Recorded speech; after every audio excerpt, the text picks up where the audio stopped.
இல்லை இது பச்சை மிளகா, நல்லா வெங்காயம் எல்லாம் சேர்த்துக்கோங்க. சேர்த்து நல்லா ப்ரௌன் கலர் வர மாதிரி நல்லா வச்சுங்க.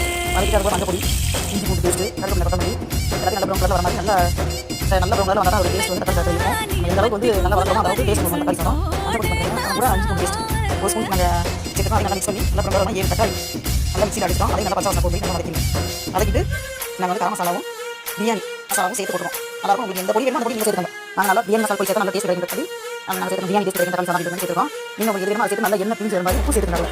உப்பு சேர்த்துட்டு நல்லா எண்ணெய் பிரிஞ்சு வர மாதிரி நல்லா வதக்கிட்டு அதுக்கு எடுத்துட்டு நல்லா எண்ணெய் பிரிஞ்சு வரும்போது நாங்கள் சீரக பாசி சேர்த்துக்கோம்.